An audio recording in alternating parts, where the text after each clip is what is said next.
کہ سو کر اٹھنا۔ تو یہ تینوں الفاظ قم اللیل، ناشیۃ اللیل اور فتہجد بہی، یہ تینوں مقامات یہ بتاتے ہیں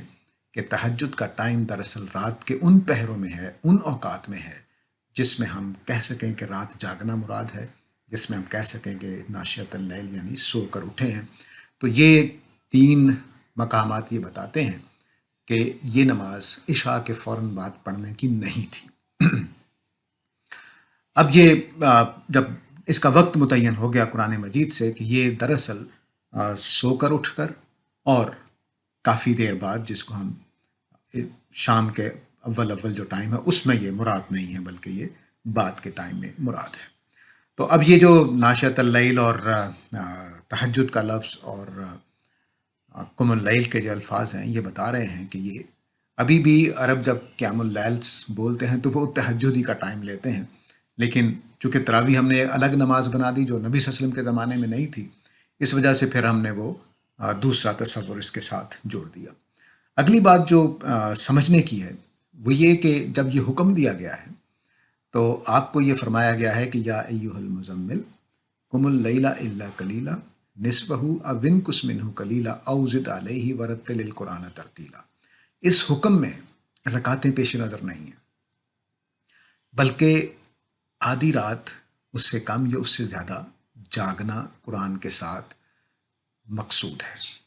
یعنی اس میں یہ نہیں کہا گیا کہ آپ 2000 رکعتیں پڑھیں یا 11 پڑھیں یا 20 پڑھیں یا 23 پڑھیں، یہ نہیں کہا گیا، بلکہ یہ کہا گیا کہ آپ نے قرآن کے ساتھ جاگنا ہے۔ ٹھیک ہے، تو قرآن کے ساتھ نماز پڑھنی یعنی قرآن پڑھنے کی لمبائی کے ساتھ لمبے عرصے کے لیے قرآن پڑھنا مطلوب ہے، تو اس لیے یہ الفاظ اختیار کیے گئے۔ اردو محاورے میں ہم کہہ سکتے ہیں کم و بیش آدھی رات، تو کم و بیش آدھی رات قرآن پڑھتے ہوئے نماز پڑھنی ہے۔ ورتل القرآن ترتیلا، اس میں یعنی جو اصل مقصود ہے وہ یہ کہ قرآن مجید سمجھ سمجھ کر غور کر کے پڑھا جائے گا، اور یہ ٹائم لمبا ہوگا، آدھی رات یا اس سے کچھ کم یا اس سے زیادہ، یعنی کم و بیش آدھی رات۔ تو کم و بیش آدھی رات کا وقت اس میں مانگا گیا تھا، نہ کہ رکعتیں۔ ہو سکتا ہے کہ ایک ہی رکعت میں آپ کھڑے رہیں تو منشا پورا ہو جائے گا، کیونکہ اس میں رکعتیں پیش نظر نہیں ہیں۔ اور یہ جب بات واضح ہو گئی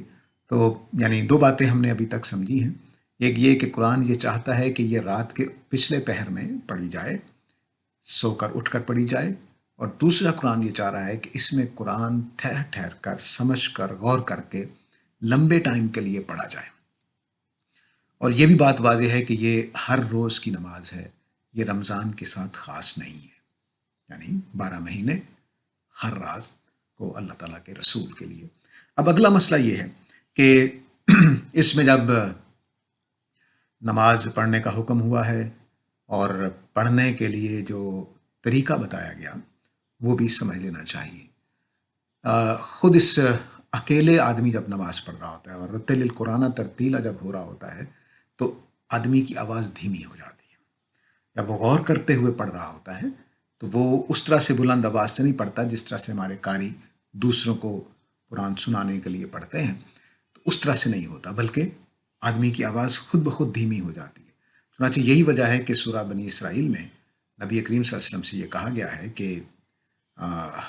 ولا تجہر بصلاتک، اپنی نماز کو جہری نماز نہ بنا لو، ولا تخافت بہا، نہ اس کو سری نماز بنا لو کہ بالکل خاموش ہو جاؤ، وابتغی بین ذالک سبیلا، بلکہ درمیانی سا راستہ اختیار کرو۔ یعنی نہ یہ دل میں پڑھنے کی نماز ہے، نہ یہ بہت اونچی جیسے ہم مغرب اور عشاء اور فجر پڑھتے ہیں، بلکہ یہ دھیمے لہجے میں پڑھنے کی نماز ہے۔ تو رتل القرآن ترتیلا اور دھیما لہجہ یہ دونوں ایک ساتھ ہوتے ہیں، یعنی جب غور کر کے سمجھتے ہوئے آدمی پڑھ رہا ہوتا ہے، دوسرے کے سنانا پیش نظر نہیں ہوتا کہ مقتدی شامل ہوں، تو اس وقت جو آواز رکھی جائے گی وہ یہ رکھی جائے گی۔ یہ سورہ بنی اسرائیل کی 110 نمبر آیت ہے جس میں یہ بتایا گیا ہے۔ تو رتل القرآن ترتیلا اور وابتغی بین ذالک سبیلا، یہ دونوں قرآن پہ غور و خوض کے لحاظ سے مقرر کیا ہیں۔ تو اس کا طریقہ یہ ہے کہ تراویح کی طرح یہ اونچا نہیں سنایا جاتا جس طرح ہم تراویح پڑھتے ہیں، بلکہ یہ دھیمی آواز میں اپنے آپ کو سنانے کے لیے، غور و خوض کے لیے پڑھا جائے گا۔ اب یہ جب ہمیں 3 باتیں واضح ہو گئیں، وقت اس کا کیا ہے، سو کر اٹھ کر پڑھی جائے گی، اصل مطالبہ یہ ہے، یعنی رات کو نیند توڑ کر اٹھا جائے گا، اور پھر یہ کہ یہ ٹھہر ٹھہر کر رتل القرآن ترتیلا اور وابتغی بین ذالک سبیلا، ٹھہر ٹھہر کر غور کرتے ہوئے پڑھا جائے گا، اور پڑھتے ہوئے آواز دھیمی رکھی جائے گی، دوسرے نمازیوں کو سنانا پیش نظر نہیں ہے جو پیچھے اقتداء میں کھڑے ہوتے ہیں۔ اس کے کچھ فائدے بھی بتائے گئے۔ وہ فائدے یہ بتائے گئے ہیں کہ یہ دل جمعی کا باعث ہے۔ دل جمعی کا مطلب یہ ہوتا ہے کہ آپ کو فکر کم لاحق ہے، دل مضبوط ہے، جو بات آپ لے کر کھڑے ہیں میدان میں، دعوت کے میدان میں، تبلیغ کے میدان میں، اس پر آپ کو پورا اطمینان ہے، پورے دل کا سکون ہے، اس کے اوپر دل کا پورا اطمینان ہے، کوئی اس میں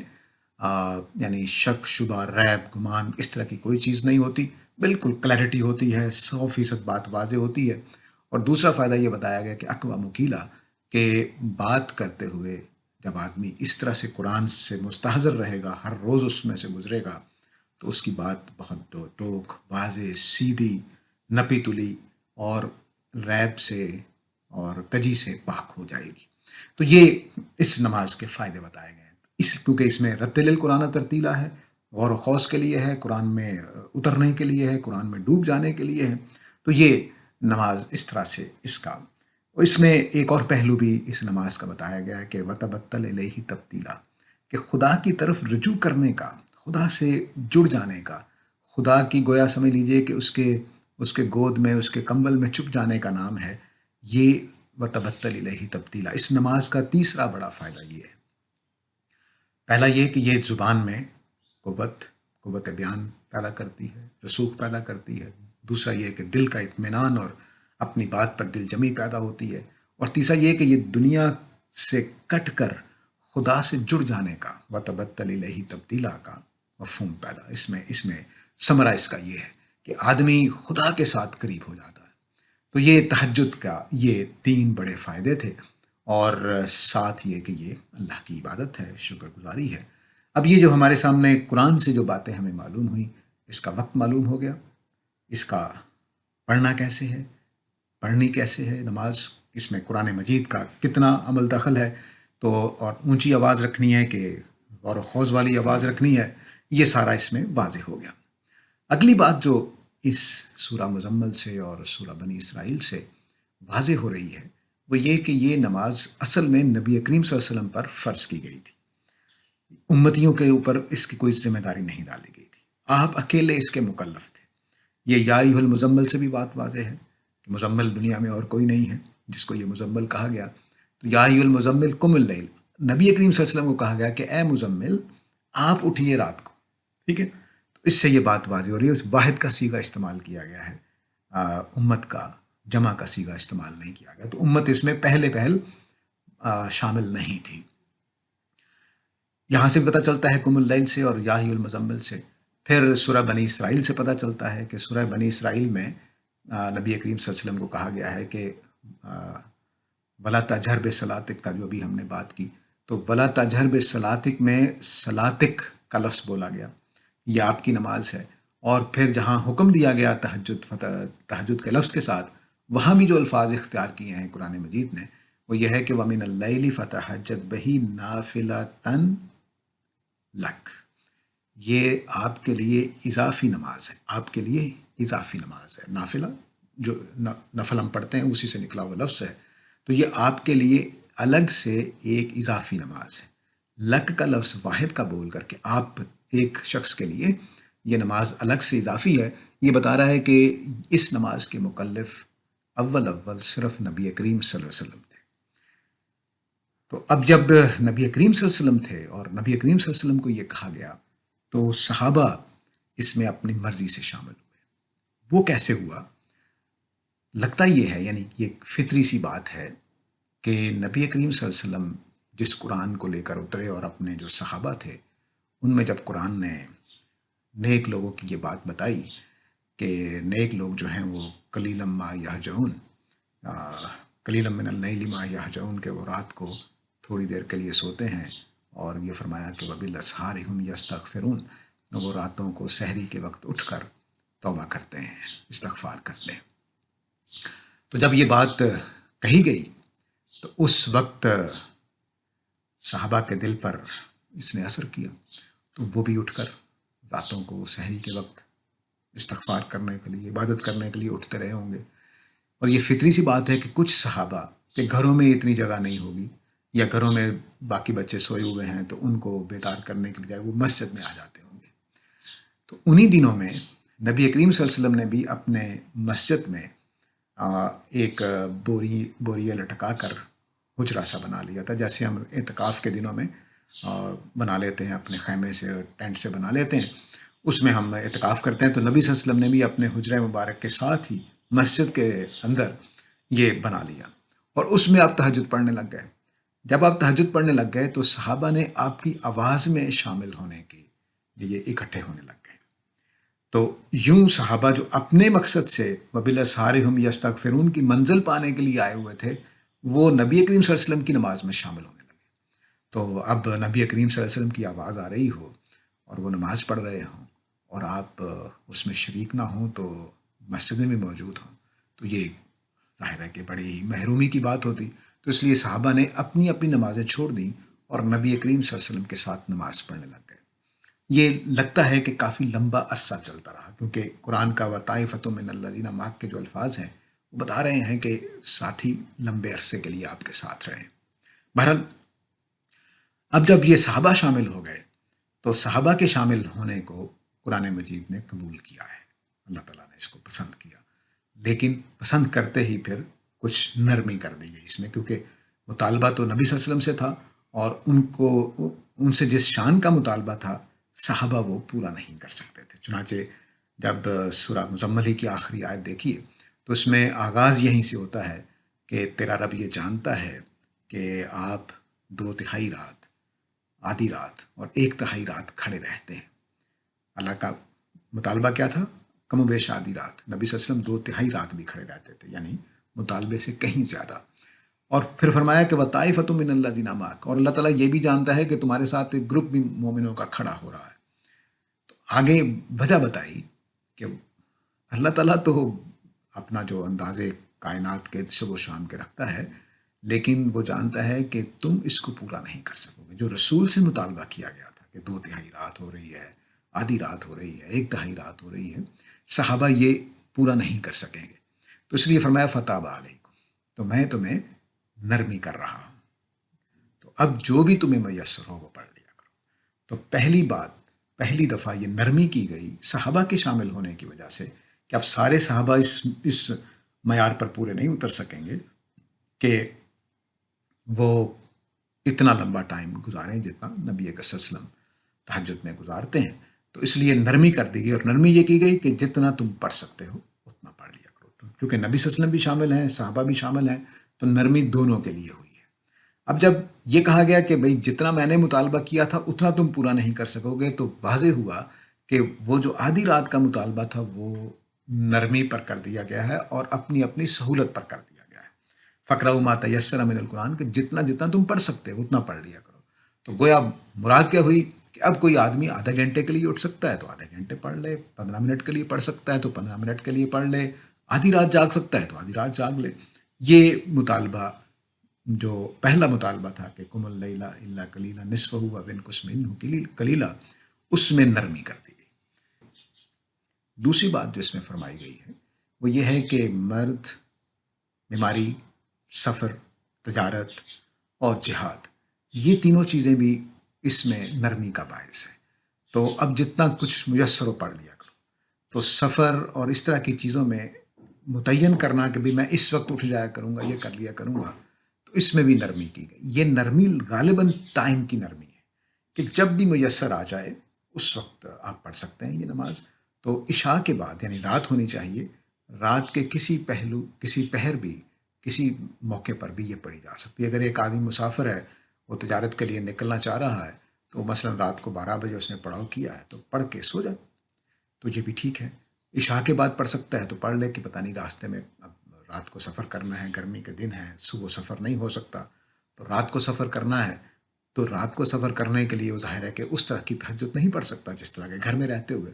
تو ان ساری چیزوں کو سامنے، اسی طرح جہاد ہے، ان ساری چیزوں کو سامنے رکھتے ہوئے غالباً نرمی کر دی گئی۔ یہ نرمی وقت کی طرف ذہن کو لے جاتی ہے کہ جب بھی موقع ملے رات کے کسی بھی پہر میں یہ پڑھی جا سکتی ہے۔ تو اب یہ جو نرمی کر دی گئی، ایک نرمی کر دی گئی کہ وہ ٹائم سکیڑنے کی اجازت ہو گئی کہ اب آدھی رات، کم و بیش آدھی رات مراد نہیں ہے، اور دوسرا یہ کہ کسی بھی لمحے تاجر آدمی، مسافر آدمی اور بیمار آدمی جس لمحے اس کو قرار مل جائے اس کے نماز پڑھنے کو، وہ پڑھ سکتا ہے۔ اسی سے غالباً بعد میں پھر نبی صلی اللہ علیہ وسلم نے جب کسی صحابی نے پوچھا تو آپ نے عشاء کے بعد بھی اجازت دی ہے، کیونکہ اس میں نرمی کر دی گئی دونوں پہلوؤں سے۔ وقت کا مطالبہ کم کر دیا گیا، ہماری مرضی پر چھوڑ دیا گیا، اور وقت کا مطالبہ بھی کم کر دیا گیا، جو ناشیۃ اللیل میں اور تہجد بہی میں تھا اس کو کم کر کے اس کو عشاء کے بعد بھی کرنے کی اجازت دے دی گئی۔ تو گویا جو ہمارے اس وقت موجودہ تراویح ہے اس میں دو باتیں قرآن سے ماخوذ ہیں۔ ایک یہ کہ ہم رکعتوں کی بجائے گھنٹے کے لیے تراویح پڑھ لیتے ہیں، ٹھیک ہے، آدھی رات کی بجائے، اور دوسرا یہ کہ ہم نے عشاء کے بعد کر لیا، تو یہ اس رخصت کے اندر یہ اجازت شامل ہے۔ تو جو لوگ تراویح کو بدعت کہتے ہیں ان کی بات ان دو پہلوؤں سے درست نہیں ہے۔ ہاں البتہ یہ پہلو کہ رمضان کے ساتھ اس کو خاص کر دیا گیا ہے، یہ کچھ مخدوش بات ہے، اس کو ایسا نہیں رہنا چاہیے تھا۔ تو اب یہ قرآن مجید میں نبی کریم صلی اللہ علیہ وسلم اور تہجد اور صحابہ کا شمولیت، امت کی شمولیت، امت کے لیے تہجد کی جو اب شکل ہے وہ یہ ہے کہ آپ ہمیں جب میسر ہو، جتنا میسر ہو، آدھے گھنٹے کے لیے، 15 منٹ کے لیے، 20 منٹ کے لیے اس کو پڑھ سکتا ہو تو پڑھنا چاہیے۔ ہے یہ رات ہی کی نماز، عشاء کے بعد سے لے کر فجر تک کے درمیان آپ، یعنی فجر کا وقت شروع ہونے سے پہلے پہلے ہم اس کو پڑھ سکتے ہیں، اور اس کی لمبائی بھی رخصت کر دی گئی اور اس کے ٹائمنگ میں بھی رخصت کر دی گئی۔ اب یہ ناشیۃ اللیل نہیں رہی، یعنی سونے سے پہلے بھی پڑھی جا سکتی ہے۔ تو اب یہ جو قرآن مجید سے جتنی باتیں معلوم ہو رہی تھیں وہ میں نے آپ کے سامنے رکھ دیں، دہرا دیتا ہوں۔ یہ اصل میں نبی کریم صلی اللہ علیہ وسلم کے لیے فرض ہوئی تھی، بعد میں صحابہ اس میں شامل ہو گئے۔ یہ ناشیۃ اللیل تھی، یعنی سو کر اٹھ کر پڑھنی تھی، جیسا کہ ہم دیکھیں گے کہ احادیث سے بھی ایسا ہی معلوم ہوتا ہے، اور اس میں صحابہ شامل نہیں تھے، صحابہ بعد میں خود شامل ہوئے۔ ان کی وجہ سے دو نرمیاں کی گئیں۔ ایک نرمی یہ کی گئی کہ وقت جتنا چاہے آدھی رات کا مطالبہ نرم کر دیا گیا، اور اب جتنی دیر کے لیے بھی کوئی پڑھ سکتا ہو پڑھ لے، اور دوسرا جو ہے وہ سفر کی وجہ سے، مرض کی وجہ سے یہ رعایت کر دی گئی کہ جس وقت بھی میسر ہو اس وقت جتنا قرآن میسر ہو اتنا پڑھ لیا جائے۔ تو یہ دو نرمیاں کر دی گئیں۔ اس کی وجہ سے آج ہم جو تراویح پڑھتے ہیں اس میں ہم ان دونوں نرمیوں سے فائدہ اٹھاتے ہیں، یعنی یہ نرمی کہ ہم تہجد کو عشاء کے بعد لے آتے ہیں، اور دوسری یہ نرمی کہ ہم رکعتیں جتنی مرضی پڑھ لیں، 20 پڑھ لیں، 8 پڑھ لیں، یعنی 20 اور 3 23 پڑھ لیں، یا 11 پڑھ لیں، یا جتنی بھی توفیق ہو وہ ہم پڑھ سکتے ہیں۔ اور تیسری بات یہ کہ اس میں قرآن مجید غور و خوض کے لیے پڑھنے کے لیے کہا گیا ہے، تیزی سے ختم کرنے کے لیے نہیں۔ یہ اس کی خلاف ورزی ہماری تراویح میں ہو رہی ہے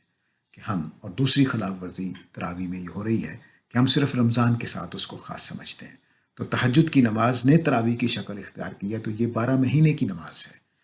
نفلی ہے، فرض نہیں ہے، نفلی ہے۔ اور دوسری بات یہ کہ اس میں قرآن مجید ٹھہر کر غور کے لیے، سمجھ کر پڑھنے کے لیے رکھا گیا ہے، نہ کہ تیزی سے پڑھنے کے لیے۔ تو قرآن مجید سے جو باتیں اس نماز کے بارے میں معلوم ہوتی تھیں وہ میں نے آپ لوگوں کے سامنے رکھ دی۔ اگلی نشست میں ہم حدیث کی بنیاد پر بات کریں گے کہ احادیث سے اس کی کیا تفصیلات ہمارے سامنے آتی ہیں۔ تب تک کے لیے